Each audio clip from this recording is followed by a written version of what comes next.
Starting Thank you. now. Perfect. Okay, welcome everybody. We wanted to schedule this time. Victoria actually mentioned, kind of brought up the idea that we should schedule maybe hour blocks, maybe every month. Hopefully that we can kind of just open it up. Whoever wants to join or whoever might have questions can join the monthly kind of, we'll call it an office hour.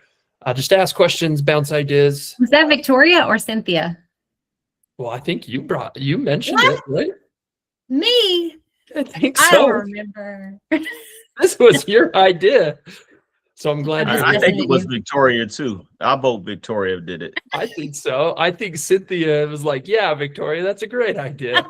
You know what? I'd say a lot of things. So you never know. No, but I appreciate it. It is definitely something we need to be doing.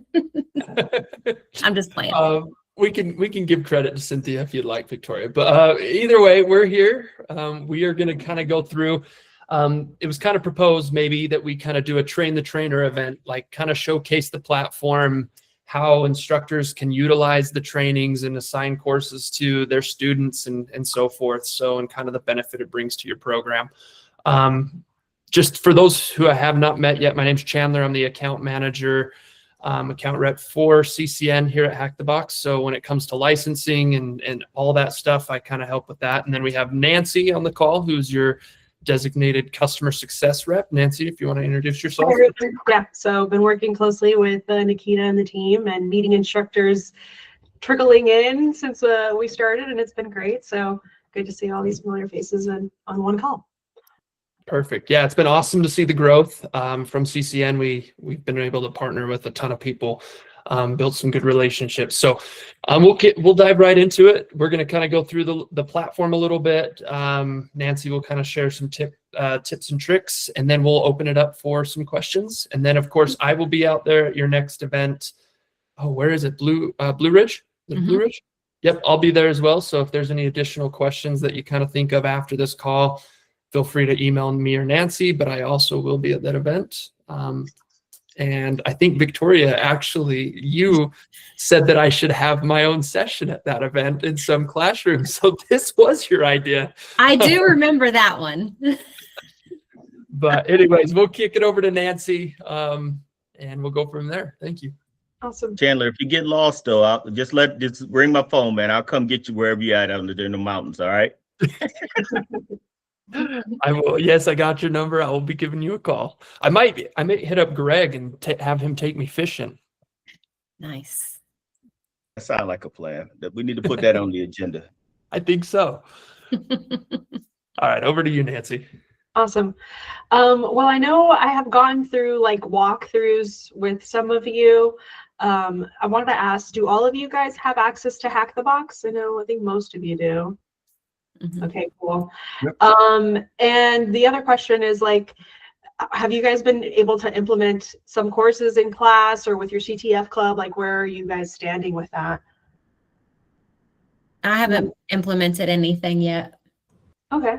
Here at FebTech, we've got 2 instructors that's actually using it for a course or 2. Okay, cool. Yeah. And so, sorry, go ahead, John. No, I just said, yeah, Caldwell, we've got it integrated into at least 4 of the cyber classes so far. So. 4 cyber classes. Very cool. Okay. So I wanted to kind of take some time and see where we were all at in terms of starting. So I could start right from the beginning in terms of like getting in platform, user management, and that sort of thing, creating spaces. Or if there's like another part you find more important, like you want to go through and how to like create spaces, look at content, filter through content, and that sort of thing. I think, Jeff, if I can make a suggestion, Nancy, starting from the beginning might be good with it being recording or being recorded. That'll help anyone who hasn't seen it that might not be on the call as well, if you don't mind. Yeah, no, for sure. All right, so we'll start from the beginning. So I'm in your guys' environment now, Carolina Cyber Network here. When you log in, you'll fall into this dashboard page. This left-hand side will be your navigation. So you can find Academy Labs, dedicated labs, lots of spaces have been created. That's great to see. You'll want to invite your users from this Manage tab here. So we'll click down this arrow. We'll go to Users. you have this these tabs around here. So we got users, invite users, and invitations. Your users are people who've already accepted their invitation, so you can assign them a license from here, you know, move them around from a space or from a team. Invite users, you have a CSV here that you can download, so you can use this template.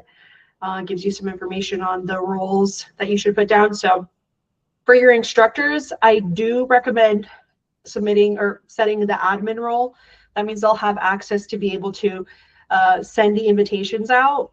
On the moderator role, you're not able to do that. So unless you have like an admin who's going to be sending out the invites and you want your instructors just to manage invitations from the users page, then you know that's up to you there. But otherwise, admin. For your students, definitely recommend this member role. That means they'll only have access to the content that they've been assigned. And this guest, it only gives them access for 30 days, and then after that, they are removed from the platform. If you accidentally set a student as with a guest role, you can email me and we can get them changed to the member role. We just got to do that on the back end, so no problem there. But yeah, I'll recommend using the CSV rather than entering an individual email address and assigning that role. Once you have sent the invitations, they'll live under this invitations tab. They'll have 14 days to accept. So you see a little countdown here.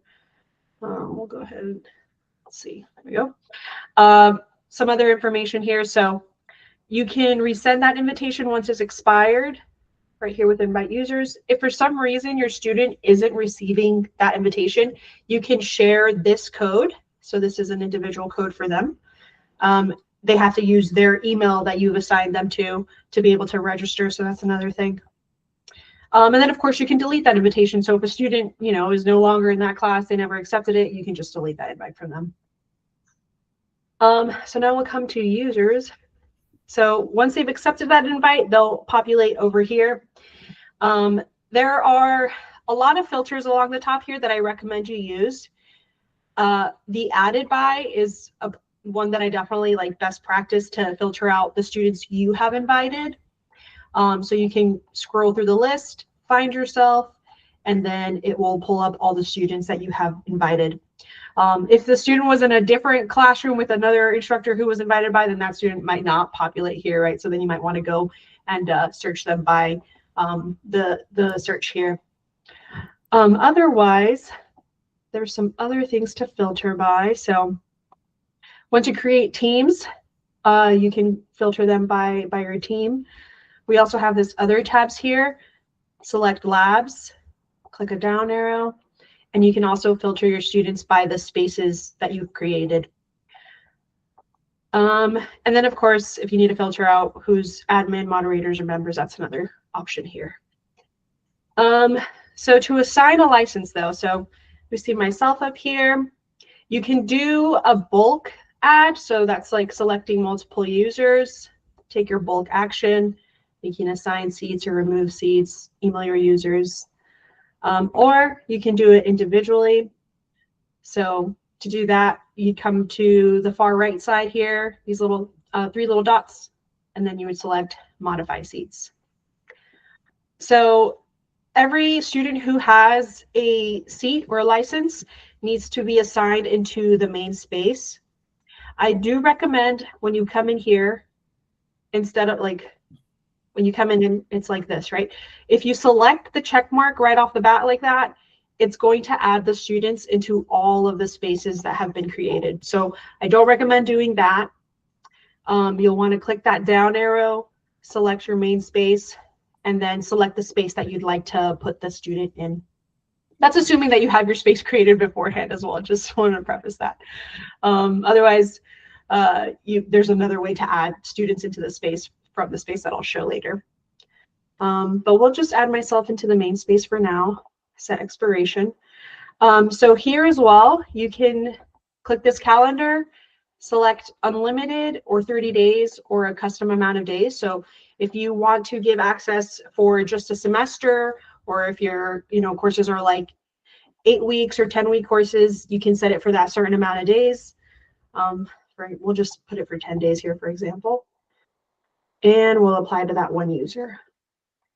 So if you click this down arrow here on the right-hand side, you'll see some information as well.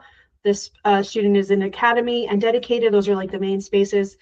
And they have an expiration date of 9 days for access to the license. Nancy, do you mind explaining the difference between the registration process and the adding the seats? Because I think some people have gotten that mixed up, thinking that once the registration was done, that they already had a license. Got it. Yeah. So once the student has registered, it just means they're in the users list. They don't have a license actually assigned to them. You do have to come and find them in this list here, and then assign that license and do the process that I just went through to get them a license there. So that's, yeah, that is the main difference. So if a student is saying like, I'm not seeing anything, you know, I'm not seeing any of the spaces, that means that they don't have a license assigned. We can see there are other filters for like, I'll show this as an example. So if like your student is put into a team, if you put them in a team, that will also pop up and you can filter them that way. And then also any other spaces that they have been added to. Any questions around this user management area or any troubles that you guys have run into if you've been able to invite students? The only thing that we actually had and what we seen was when the registration, because the student didn't go through the registration process and the registration expired. Yeah, so that if it expires, that you would resend that invitation. You can also just like delete it and then invite them again, just like completely new, and see if their receipt, like for some reason that's not working. But otherwise, yeah, you can just re-invite that user. I have heard that some people, like, they're experiencing issues receiving that initial email. You know, recommendation there would be to check spam. But also the other thing we hear from schools is that maybe you have to whitelist Hack the Box and add it to, you know, to be able to access and get email information from us. Because I think maybe something with like the word hack in our email addresses trigger some alerts. So that's another thing that we've seen. Otherwise, if it's like, you know, maybe you have like 1 or 2 students who are not receiving that email, you can just copy and share this code with that student. Any other issues, or was that just the main one, Nikita? I know it says it in the invite, but you know, occasionally we have students, they already have a Hackbox account. You have to add it as a secondary email for those that haven't implemented it yet. There does seem to be a slight delay when that seems to happen. Right? Those folks usually have a little bit of issue getting into Enterprise and finding it, but maybe share a little info about that for those that are getting ready to roll it out. Yeah. And if I could tag on to that is also, if you don't mind breaking down the differences in the platforms, because that is another thing that some people's been running into is not logging in, at least for CCN, not logging into the enterprise version versus the standard public one. Got it. Yeah. So the version that students have to be on to, you know, reach the content you're putting in the spaces here is this enterprise. So enterprise.hackthebox.com. That's the one they need to go to. To manage, let me see here. It's this one. They can also just like go to this like account.hackthebox.com if they need to add that secondary email or like manage their emails and stuff. They will do that from here under settings, and then be able to add emails or secondary emails that way if they have like a personal account and then do an enterprise. Yeah, Chandler. I think the biggest reason that they'll want to do this is, let's say they do graduate and they're on the job hunt, right? They want to have that history remain with them, right? They want to be able to prove that they've gone in and completed such certification, or they've been able to prove that they can do this lab, perform these functions. They can actually pull up their Hack the Box account and show, hey, like I'm certified in this. And for those people hiring who are aware of Hack the Box will know that it is not easy to get some of those certifications and so forth. So I would encourage every student to create their own personal account and link it to the enterprise account that they have for their class. definitely. Thanks, Chandler. Okay, but yeah, so that's everything around user management, linking accounts, adding licenses to students. The other thing I'll point out is teams. So if you want to create a team, you can do that. It's pretty simply here. Create team, enter that information, add your students. The one thing I'll point out is you do have to add an avatar or it won't let you save. So one little thing there. But yeah, that'll just make it easier. Like if you have, if your students are moving like in cohorts semester to semester, and so like they have to follow this very specific, you know, curriculum, and they're going to be building on top of one class and then the other, that definitely helps manage that group of students as they move through, you know, in cohort. If you have like a CTF club of students or cyber club students, definitely that's another good option to create your team. And if you want to just like organize your semesters, that's another way to use Teams function here as well. But yeah, so Nikita was asking about like identifying the differences between academy and dedicated. So here at the top, we have academy. This is the main space, and then all the other spaces that have been created for academy. You can think of academy as an online textbook with assessments. So this is where students will come in, you assign them certain modules, and they'll do this reading and then assessments in some of those modules.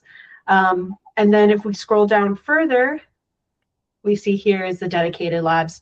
So these are where the practice comes in. You can select labs that, you know, are linked to the topics you've selected for the academy side. So they'll have that continued practice. So, you know, it'll definitely help cement that learning from the academy portion. But yeah, so this is a little further. So you guys do have academy and dedicated. On the academy side, let's see here. So we're going to create a new space. And we can name this like spring semester 26 for, I don't know, Cyber 101. I do recommend making the space private here. So it says only members of the space can access it. Create space. So making that space private means only the students that you have added into the space will be able to access it and view all the content. So I had mentioned earlier that secondary way of adding students within that space, that is up here on this right-hand side where it says 0 out of 325 seats. We'll select that. There is our user. We'll add our user in here. Here's the teams. If you created a team already, you can go ahead and add all of those people from the team, or you can click this down arrow and add certain individuals as well. But yeah, so we've added our one person. We have this overview page, which just gives you general information of the content that you selected, how difficult it is, the category. You can also see this completion activity here, and then content progress and user progress. I'll come back to this once we've added some content though. The way that you would go and view the content is under this manage. So we're going to view and add content. So we have our role paths. These are tied to Hack the Box certifications. One of our newer ones is this junior cybersecurity analyst. It's been created with focus of, you know, students learning cyber. If you click this down arrow on any of these paths, you'll be able to see all of the modules that make up the junior cybersecurity pen or analyst or you know, SOC analyst, just depending on what you're interested in. So we'll go ahead and we'll add to lab. We also have our skill paths up here. So these are Hack the Box curated. Our content team put them together with like a specific, you know, learning topic in mind. So like, for example, the SOC analyst prerequisites, they built it with, you know, preparation for the SOC analyst certification path, right? So this is a good way to like prep for that certification, and we'll go ahead and add that to lab. But yeah, there's a lot of stuff here. Maybe you find something that works for your introductory courses with some of the fundamental paths we have created as well. If you want to look at just the long list of modules, it's modules. You guys have access to tiers 0, 1, and 2. So I do recommend filtering out for those. I'll apply. So it does sort them by newest to oldest. So I recommend using the keyword search up here. So you can type in a keyword, or if you have like a framing for MITRE ATT&CK, this nice, you can type in like that code and it will pull up modules that are associated with that MITRE ATT&CK. You can also click on these icons here. Let's see, let's not look at a mini module. So we'll click on the icon and it gives you a little bit more information about what this module is going to cover. That one's a fundamental one. Let me go to a, let's see, an easy, here we go. A little bit more information here to show. So it'll give you an overview, and then down here we have the MITRE ATT&CK nice mapping, so you can search up these codes if you do have something in mind that you're looking for. We'll go ahead and add some stuff to our lab. This intro to Linux, AI defense. Okay. And then the other thing I wanted to show as well is this playlist. So this is basically like create your own path.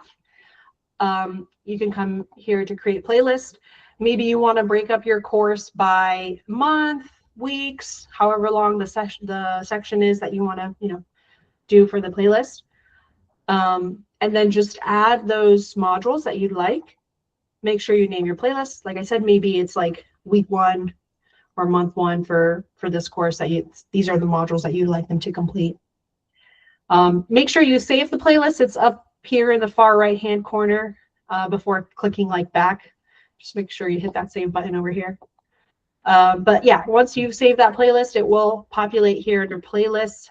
All of the things you're seeing here are probably stuff that have been brought in from my own account at the moment. So, but you would just basically add to playlist, and it would add all of those modules. Yeah, Nikita. And this, Victoria, might be I know with the curriculum side, trying to have a standard of the content for the different courses.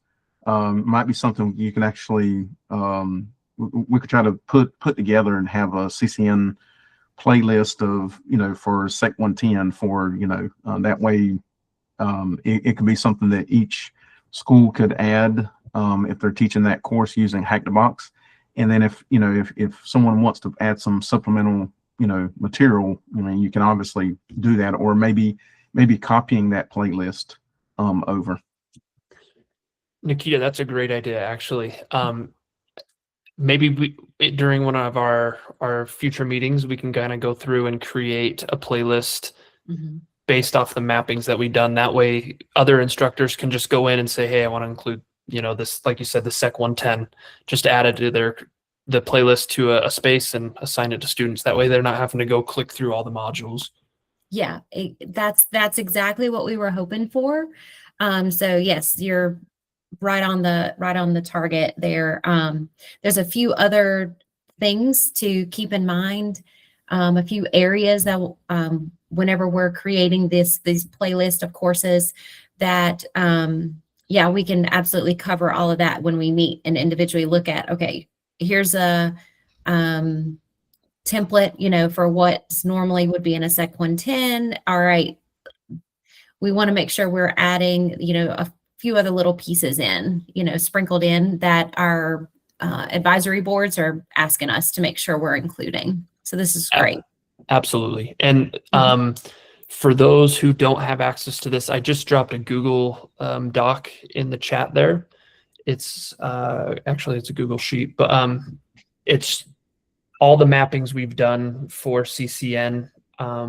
I added you as a viewer, so you won't be able to edit anything, but I guess you can make a copy and make your own edits. But everything's in there. So if you have any questions, I think these are the core courses like CCT 112, NET 125, a bunch of courses. And there is a ton of content on our platform. So rather than you try and have to find the right content that fits your course, reach out to me and Nancy. We'll help you. We'll do a mapping for you, and make sure that it aligns back to your curriculum. Yep. So these playlists will come in super handy then, is what I'm hearing. So very cool. Yeah, that'll take out the guesswork for the instructors. Real quick, just back to William's point. Sorry, I don't really necessarily know who people are, but I get the feeling he certainly understands, the community college system, because if we're teaching Security 110, which all of us are, our objectives are already aligned, right? So you wouldn't have to do this, Chandler and others, because you've done this for me at other positions. You wouldn't have to do this for one for Caldwell, one for somebody. Once you get it aligned with, what we're all offering, then we all benefit, right? So saves you a bunch of conversation. Yeah, it saves everybody time, right?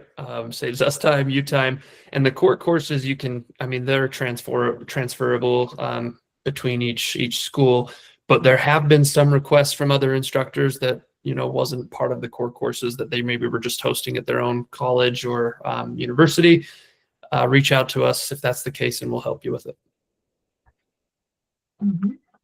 Definitely.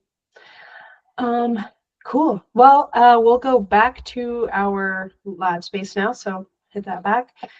It opens up into labs. So I'll go ahead and I'll show kind of like what the module is set up like. So first we'll want to connect to our virtual machine. We call it PoemBox here, and it's up here in this connect to HTB. Okay, let's see. Let's give this a refresh. There we go. So we'll go ahead. You'll select Linux PoemBox. We also have this OpenVPN if your students have their computers set up that way, right? This Windows PoemBox is still in beta mode. I don't really recommend using it right now. Anyway, I don't know if you've heard more about it, Chandler, but yeah, it's been. Yeah, I would just use the Linux PoemBox for now. Yeah. I know we have some like Windows challenges and things like that, or some Windows labs, but PoemBox location, just pick whatever works closest, easiest. If for some reason that connection isn't working, they can always come back and like try a different one too. They're not tied to like whatever's closest to them. We'll hit start PoemBox. And we'll let that spin up for a little bit. So I'll come into this junior cybersecurity analyst path. We'll hit play. And it lists all of the modules here that are make up this path. We'll come to Introduction to Windows. Why not? So now we're looking at this Introduction to Windows command line module. So the way modules are set up is in the middle here, you have the reading, and on the right side, you have your table of contents, and it is split up into sections. So if you see these little gems here, that means that there is an assessment for them to do at the end of their reading. So they'll have to like answer a question or actually like do a lab. If you only see, well, like this one has a lot of assessments. If you only see these lines, that means that there's only reading for that module. So no assessment to complete. But I'll go ahead and I'll click one of these with an assessment. So here we are in the reading. Along the top here, we also have some little cheat sheets and resources. So just like giving some commands to copy and paste resources. If you need to come back to the table of contents, and also this narration. So if students just want to, instead of sitting here and reading it, they just want to hit play and be able to listen to it. That's another option that's been recently added. But we'll go ahead and we'll scroll all the way to the bottom. And we should see, yep, our virtual machine spinning up. Still seems like, oh, it says PoemBox was killed. Let me go back and see what. Refresh your page, it might. Yeah, let's give it a refresh. And nope, okay. Well, let's see about trying to connect again. I thought before I was able to just like click here and connect, and it would, seems like I have to stay on here now for a little bit. We'll let that work for a second. But yeah, you can open up this virtual machine in a separate tab, so students are not going to be working just from like this little box here. The other cool thing too is the students are able to share a viewing link. It's like over here. So basically, like if you're having office hours, instead of students like having to come in into office, they can share this spectator link here. Spectator link copied, and then they could message it to you or email it to you, and then you'd be able to see how they're working through the lab at that moment. So that one's pretty cool.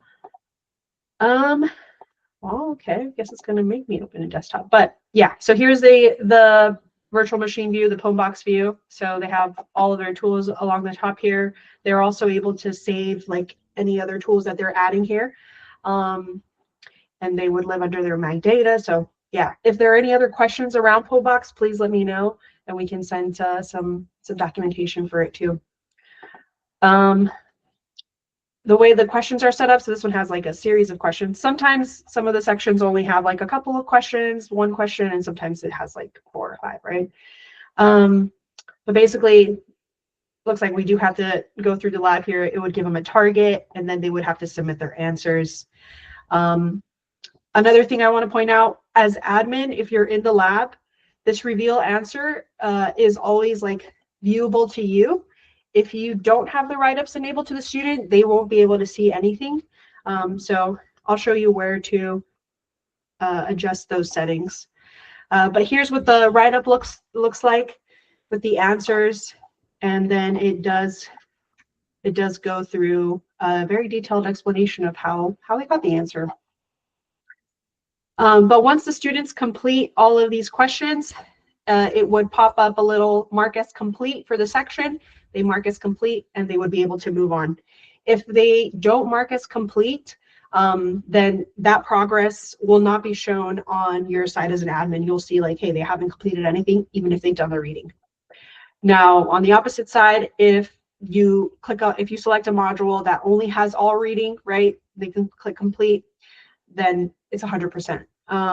But if it's like more reading than assessments, I get some questions about grading. That's why I'm wanting to bring this point up a little bit, but it's totally up to you on how much you want to like add grade value to that assessment in those modules. So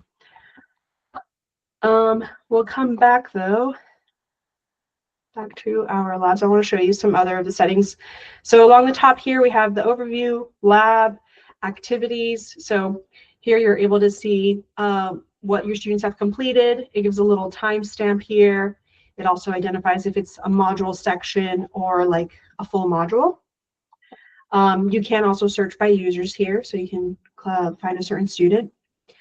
This exams tab, if you have students who are pursuing one of the certifications, you can click this down arrow, go to the certification they're trying to complete, and see what progress percentage they're at. Once they reach 100% and they want to take that exam, you can assign them a voucher to be able to take the exam. And then we also have settings. So this is where I was talking about the write-ups. So if you want to enable write-ups for the students, you can do that here. If you want to make this space private or not private, you can do that here as well. And then this auto add requested, auto add new. I recommend to leave those turned off because we're not trying to give students access to like all the content or whatever they see and request, right? So just a little forewarning about these. Unless you want to create a space where all of that is auto added, maybe for like a certain group of students if you want to do that. But yeah, those are some options here. Yep, go ahead. The write-ups, Yeah. That's just for the space and all the content in that space, correct? Yes, that is correct. Yeah. So if you create, multiple spaces, you can control who gets the write-up for each of those spaces. So you can have some students with write-ups and some students with no write-ups. Mm-hmm. Yeah, some folks have asked, is it possible within one space of being able to turn write-ups on just one, certain particular labs? Mm-hmm. But yeah, just wanted to kind of bring that up. Yep. Yeah, no, that is not possible right now. So you would have to create separate spaces for those labs that you'd like write-ups enabled or not. Mm-hmm. I'll come back to overview because I wanted to show a little bit of the reporting that is available. So we scroll down here to the bottom, we have our content progress, which lists all of the modules and paths that have been assigned into this space. And we have user progress. So this will list all of your students that are assigned into this space. I'll come back to content. So if you click this down arrow, this is a path that we're looking at the completion for. It will tell you they've completed 2 out of 20 modules if it's a path. So like if you assign playlists, it will say they've completed X amount of modules from this playlist that you have created. If it's an individual lab or module that you added, it will give you a percentage here from the content progress. Now, if you want to see percentage, completion for those modules from like the playlist or the paths, you'll want to come to user progress. So we'll come to user progress. We'll click on our user. You'll come to that playlist or path that you've assigned, and then you'll click the down arrow there. And this will break it down here a little bit more on the percentage completion for the labs. So you can see here, there's been 2 modules fully completed, but then there's another 2 that are at 17%. So that gives you a little bit more information rather than just like the other view that was 2 out of 20. Yeah, so just showing a little bit of examples here. But yeah, so that's the reporting that we have currently available. Of course, if you're like looking for some other information, like please let us know. We do have access to some other type of reporting that we can maybe pull for you, but definitely kind of like case-by-case scenarios there. But yeah, any questions on the Academy side? That was pretty much everything here with like navigating assessments and modules. We're good? Cool.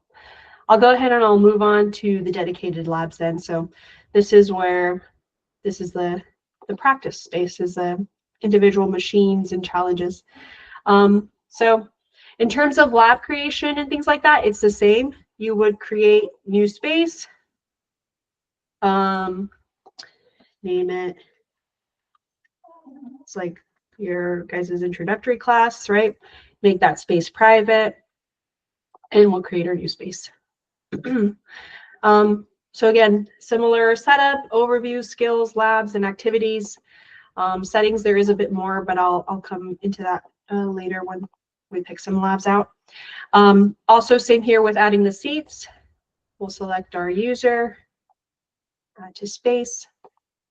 And to look at content, we'll come to manage. And so it opens up at machines. Once you assign them content, it'll open up to assigned. But we got machines, Sherlock's, challenges, and paths. So our machines are all our red team machines here. I definitely recommend going through the filters here, area of interest, because it is very extensive. You can also do a keyword search. So we have the magnifying glass over here. The thing I do want to point out is you want to change from name to tags, because the name is the actual name of the machine and the names are super random. Let's go here. And then Sherlock's is all of our blue team content. I was asked about purple teaming and our labs that we have available. If you search %-D, this brings up the defensive, the blue side. So you can come back and like see, okay, I'm interested in Looney on the red teaming side. So you want to do the blue side and the red side. You can come back to our machines, and this is where you can use that name tag and then search Looney and be able to add the red teaming side. Our challenges, again, lots of content here. I definitely recommend using the categories to come through and sift through the content. Or if you have that keyword search, you don't have to search by name. You can actually search by name or category. And then our paths is Hack the Box curated. Our content team put this together to practice certain skills, a little bit more. So like the SOC analyst, all the machines selected will probably, help build those SOC skills up. For people who have CTF student clubs, if you scroll down some more, we have past Hack the Box CTF events. These would also be great practice. So these are actual challenges that Hack the Box selected and put together for these past events. And then we'll come back to, oh, sorry, let me add a machine first so that we can go through that machine real quick. I wanted to show guided mode for you guys. Guided mode. So we'll add one of these machines to our lab so we can look at guided mode. And I wanted to bring up the settings. So Dedicated Labs has way more permissions here for things that you can turn off or on. So if you want to hide all the information from your users, you can hide that so that students aren't able to look up what that machine is online. You can enable the write-ups. And I definitely recommend enabling guided mode for students because it basically does like a series of questions to kind of help guide that student through being able to go through the machine. We'll come back to our lab. And let me terminate that module section so that we can do our dedicated lab. So this is kind of what the guided mode looks like. It opens up with one question, and then once they answer that correctly, it would release that next question, and then so on and so forth. They do have to answer those questions correctly to be able to move forward. And that's spawning at the moment. I want to also point out the switch to member view. So you would be able to see what your students see. So we'll click that. So they would be able to see just the sections that they've been added to. And then, of course, like if you have write-ups enabled, well, let me go back and change some settings. Hold on. We're going to come back. We'll let that machine spawn. We're going to change some settings. Enable mass. No. I want to hide the information. Write-ups, but we'll enable guided mode. And we'll come back to our lab. Play. And then we'll switch to member view. So we see, oh, why is it still showing me the name of the machine? That's weird. Okay, well, mask mode turns it has down. to be full mask mode. I thought I turned it on. Let me see. I thought it was on the last time. That's why I was like, wait a minute. Oh, well, I'm in to go back to admin view. So sometimes we forget to switch back.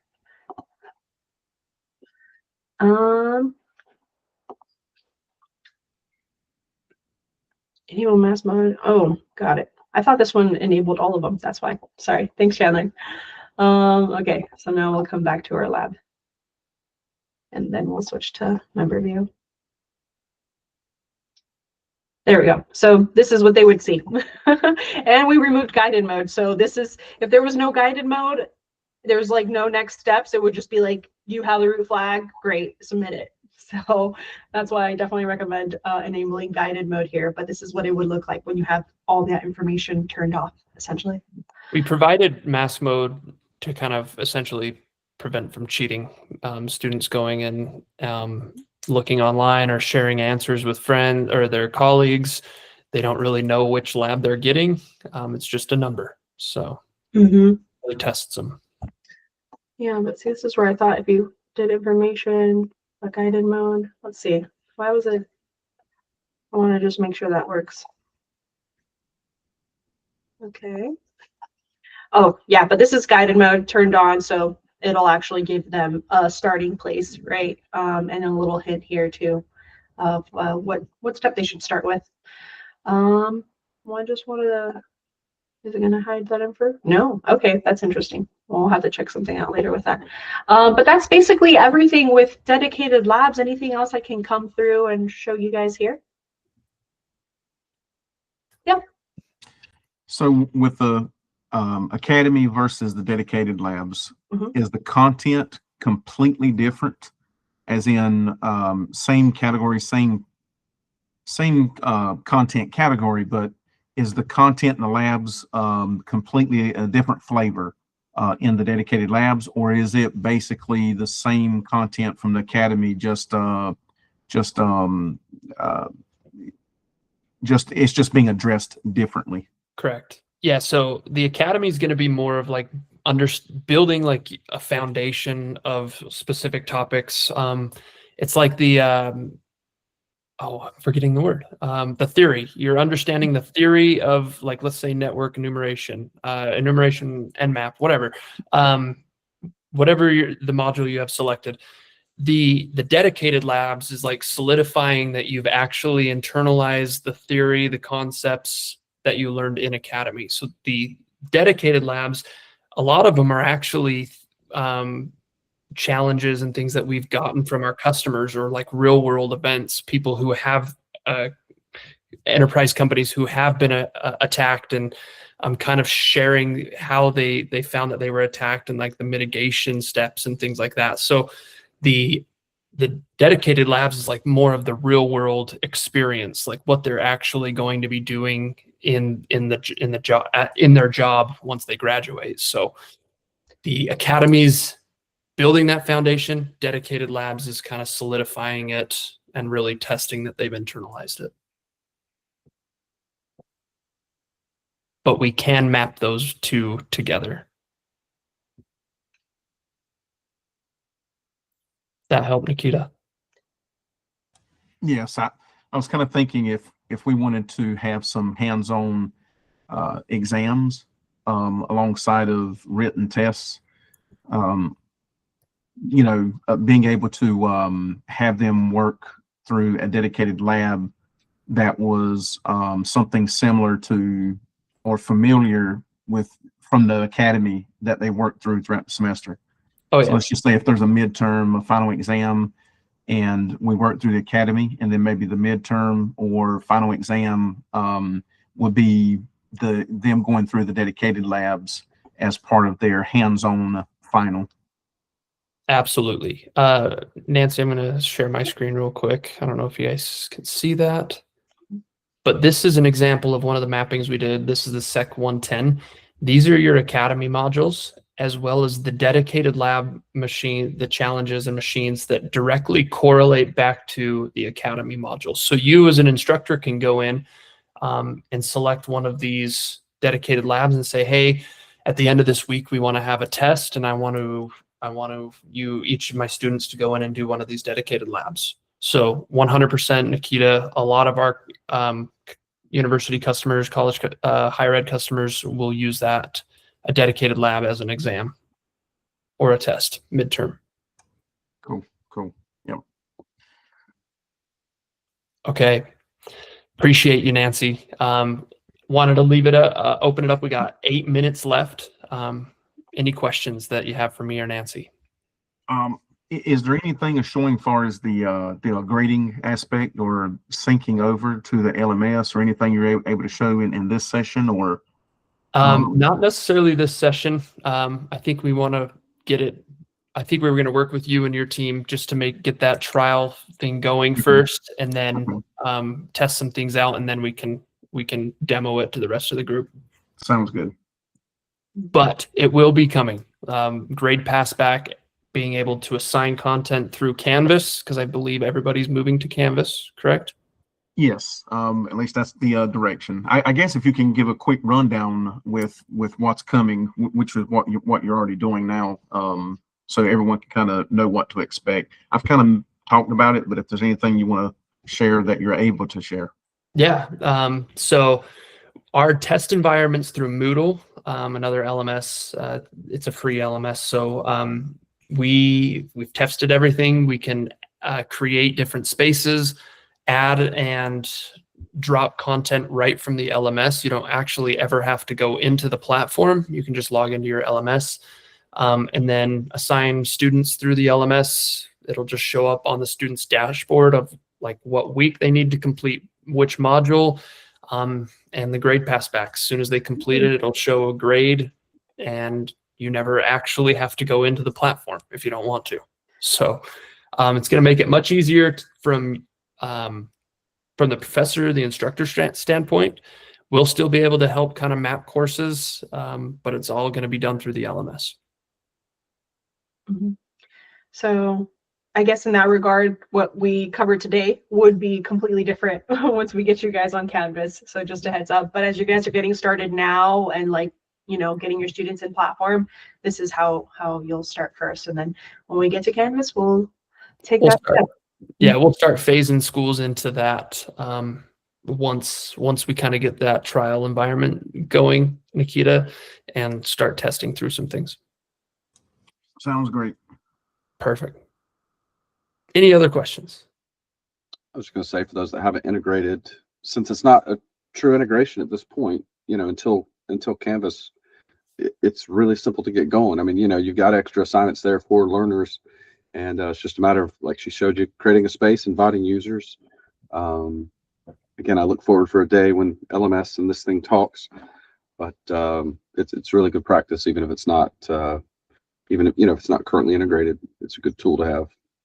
So if anybody isn't using it, and I mean, I can show you what we're doing, but again, it's basically that: create a space, invite your users, add them to the space, obviously, and then, you know, LMS, you tell them what to go do, and then you can see their proof. Thank you, John. Awesome. Anything else? I think one of the other things too is to make sure that the users added to the main. I know you guys might have mentioned it, but it's a common mistake sometimes. People making they haven't added the student into the main account. True. And then that's yet another thing. So if you're having issues, that's maybe what it is. Victoria, are you going to send over the list of the courses we use for the curriculum alignment to get a map? So we maybe reduce the duplication? I believe those are the ones that Chandler's group has already done. Okay. I think we've done all the core courses, unless we're missing some. At least the first 5. True. Yeah. And so I think what we need to do at this point is dig into those 5 with the with some of the curriculum folks, and, you know, kind of make sure that it's ready for distribution. And then we can start with the next 5. Yeah, and Victoria, do you all have or what Chandler and his group has? Is it are we at the point where we could go ahead and put a CCN playlist for those curriculum classes?